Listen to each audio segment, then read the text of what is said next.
시청자 여러분 안녕하십니까? VOA 모닝뉴스 시작합니다.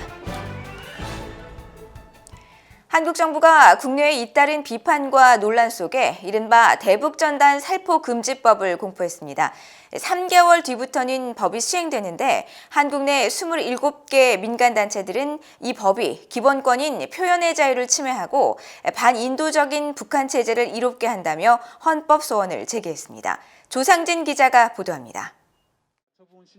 한국 내 북한 인권단체와 탈북민단체, 변호사단체 등 27개 시민단체들은 29일 서울 헌법재판소 앞에서 기자회견을 열고 대북전단 금지법에 대해 효력정지 가처분 신청과 헌법소원을 제기한다고 밝혔습니다. 헌법소원 청구에는 이민복 북한 동포 직접돕기 운동 대표와 박정호 큰샘 대표, 한반도 인권과 통일을 위한 변호사 모임, 전환기정의 워킹그룹 등 27개 단체와 대표가 참여했습니다. 이들 단체들은 헌법소원 청구서에서 대북전단 금지법이 표현의 자유와 행복추구권, 죄형 법정주의, 포괄적 위임입법 금지 등을 침해, 위배한다고 청구 취지를 설명했습니다. 이거 어떻게 우리가 견딥니까? 행복추구권, 헌법 10조 인간으로서의 존엄과 가치가 여접시 깨집니다. 그렇기 때문에 우리는 기다릴 수 없어요.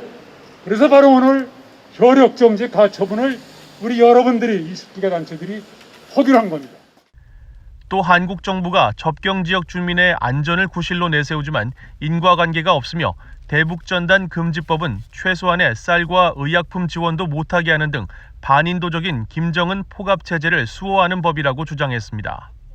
지금 이것이 국민의 생명과 안전 이걸 지금 절대적으로 잡고 그러는데 아니 어떻게 가해자, 표현의 자유를 하는 민간인들의 활동을 군사적 공격에 있다는 가해자 편에 들어가지고 오히려 피해자를 범죄자로 만드는 이 대북전단법이 이 말이 맞습니까?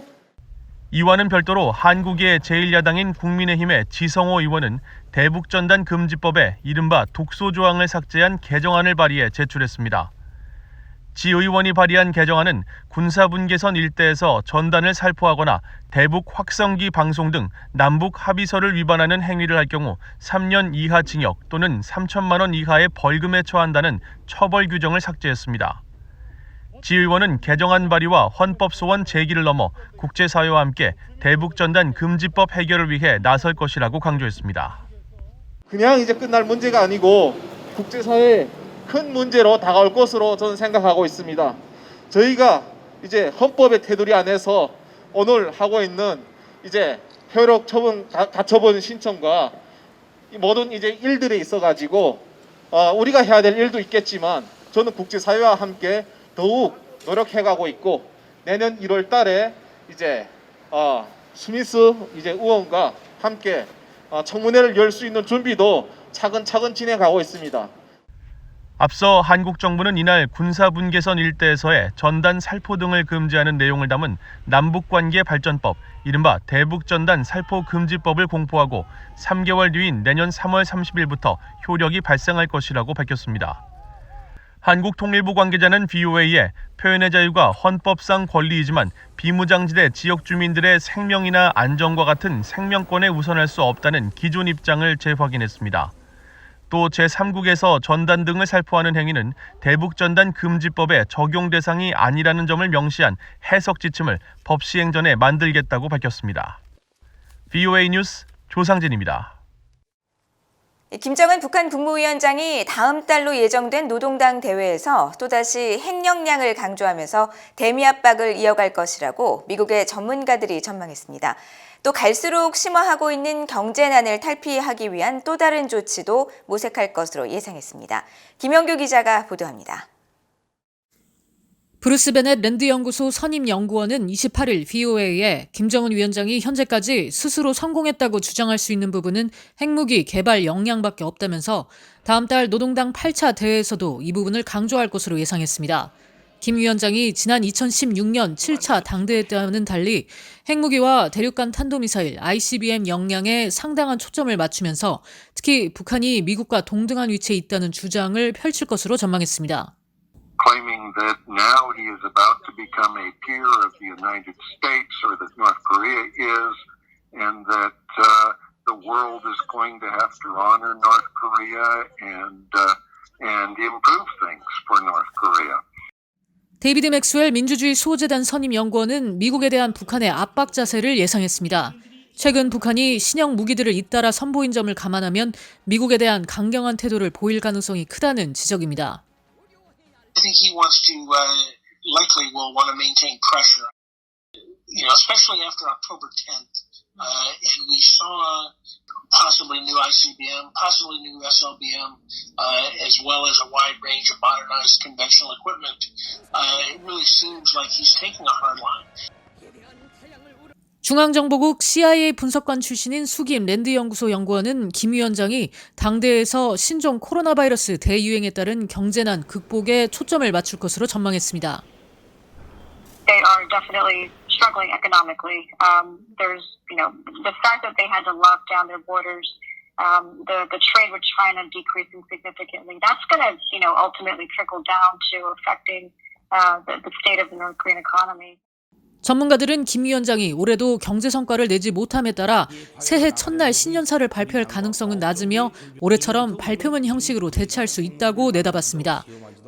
또 김 위원장이 현재 확정적인 대미 메시지를 내놓기 어려운 상황에 처해 있다면서 대외 메시지의 혼선을 줄이기 위해 미국 차기 정부가 들어설 때까지 기다릴 것이며 당대회 연설로 신년사를 대체할 수도 있다고 전망했습니다. BOA 뉴스 김현경입니다. 북한이 내년 1월 8차 당대회를 앞두고 대규모 열병식을 준비하는 정황이 포착된 가운데 미국 공군의 최첨단 정찰 감시 자산이 한반도 중부권 상공을 돌며 정찰 비행에 나선 것으로 확인됐습니다. 민간 항공기 추적 사이트 노콜사인 등에 따르면 일본 오키나와 가데나 공군기지에서 이륙한 미국 공군 RC-135W 리벳 조인트 정찰기가 29일 오전 남해안과 중부권 상공에서 잇따라 식별됐습니다. 리벳 조인트의 한반도 정찰 비행은 열흘 만이며 특히 이번 비행에서는 전과 달리 낮은 고도로 비행했으며 KC-135 공중급유기도 함께 출격해 급유를 지원한 것으로 파악됐습니다. 리벳 조인트는 지상 목표 지역의 정보를 실시간으로 수집해 분석하고 지상기지로 전송하는 통합 임무형 정찰기로 통신 감청과 미사일 발사 전 신호를 포착하고 탄두 궤적 등을 분석할 수 있는 것으로 알려져 있습니다. 2020년인 미국 의회에서 미한 동맹의 중요성을 강조하는 움직임이 두드러진 해였습니다. 한국전쟁 발발 70주년을 맞은 해인데다 동맹에 대한 도널드 트럼프 대통령의 비판적 인식과 중국의 부상 등 여러 요인이 배경으로 작용했습니다. 이조은 기자의 보도입니다. 미국 상원과 하원에서 발의된 지난 한 해 한반도 관련 안건들 가운데 미한 동맹에 관한 법안과 결의안은 모두 5건이었습니다. 한반도 관련 전체 안건의 절반가량을 차지한 것인데 특히 지난 6월에는 한국전쟁 발발 70주년을 기념하며 미한동맹의 중요성을 재확인하는 내용의 결의안이 상원과 하원에서 각각 발의됐습니다. 상원에서는 외교위 동아태 소위원장인 공화당의 코리 가드너 의원과 민주당 간사인 에드워드 마키 의원이, 하원에서는 외교위 아태 소위원장인 민주당의 아미베라 의원과 공화당 테드 요호 의원이 초당적으로 발의했습니다. 민주당의 마키 상원 의원과 베라 하원 의원은 또 양국 간 동맹 강화를 위해 대통령 임의로 미한 상호방위 조약을 변경하지 못하게 하는 이른바 같이 갑시다 법안을 각각 상하원에 발의했습니다. 앞서 민주당의 톰 소지 하원 의원은 지난 1월 미한 동맹의 중요성을 재확인하는 결의안을 발의하기도 했는데 이 안건들은 모두 미한 동맹은 동북아 번영과 인도태평양 지역의 평화와 안보 증진의 린치핀, 즉 핵심축을 이룬다는 내용을 강조했습니다. 이 같은 한반도 법안과 결의안들 가운데 의회를 최종 통과한 미한 동맹 강조 안건은 모두 3건으로 역시 전체의 절반가량을 차지했습니다. 2020년 미국 의회에서 미한 동맹을 강조하는 목소리가 그 어느 때보다 높았던 것은 올해가 한국전쟁 발발 70주년인데다 트럼프 대통령의 동맹 비판적 시각에 대한 우려, 또 중국 부상에 따른 영내 동맹국과의 관계 강화 필요성 등이 배경으로 작용했습니다. Maintaining peace and prosperity on the Korean Peninsula and throughout the Indo-Pacific is an effort that can no longer be and never could be accomplished without all allies, without friends. That's why America and what makes America so strong. 의회의 이런 움직임에는 트럼프 행정부의 미한 방위비 분담 협상과 연계한 주한미군 감축 가능성에 대한 우려도 반영됐습니다.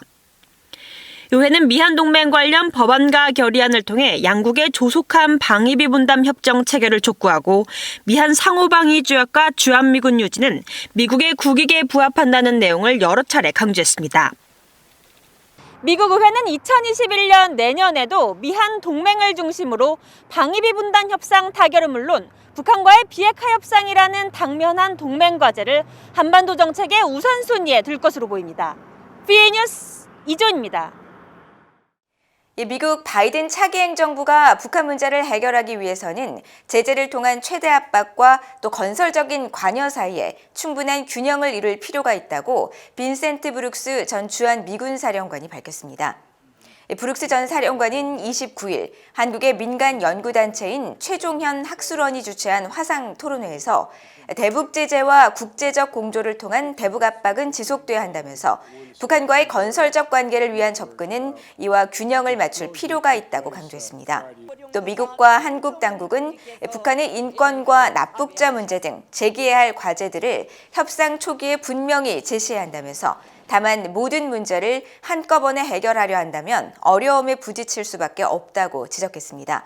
이날 행사에 참석한 조셉 나이 하버드대 교수는 미한 양국이 대북 압박에 중국이 동참하도록 설득하는 것이 무엇보다 중요하다면서 한반도 비핵화라는 장기적 목표 달성을 위해 북한의 도발을 방지할 억제력을 더욱 강화할 필요가 있다고 강조했습니다. 북한이 미국과의 비핵화 협상에서 주도권을 잡기 위한 목적으로 바이든 새 행정부 출범 이후 대륙간 탄도미사일 ICBM 도발에 나설 가능성이 있다고 한국의 민간 연구단체가 밝혔습니다. 한국의 민간 연구단체인 아산정책연구원은 29일 발표한 국제정세전망 2021 보고서에서 미북 정상회담이 바이든 행정부 출범 초반에 성사될 가능성은 매우 낮다면서 제재 해제는 물론 완화조차 기대하기 어렵게 된 북한이 교착 상태 타개를 위한 고육책으로 ICBM 도발 카드를 고려할 것이라고 전망했습니다. 보고서는 그러면서 협상 주도권을 위해 바이든 정부 출범 직후인 내년 1월과 또 미한 연합훈련이 시작되는 3월 사이에 잠수함 발사 탄도미사일 SLBM이나 단거리 미사일로 긴장을 조성한 뒤 상황에 따라 ICBM 발사까지 감행할 수 있을 것으로 내다봤습니다. 또 미중 간 전략 경쟁이 심화하는 상황에서 한국 정부가 전략적 모호성을 유지하기가 쉽지 않을 것이라며 한국 정부는 자유민주주의와 시장경제, 인권 존중 등 한국이 지향해야 할 가치에 대한 원칙과 철학을 분명히 정립할 필요가 있다고 강조했습니다. 이상으로 BOA 모닝뉴스를 마칩니다. 시청해주신 여러분 고맙습니다.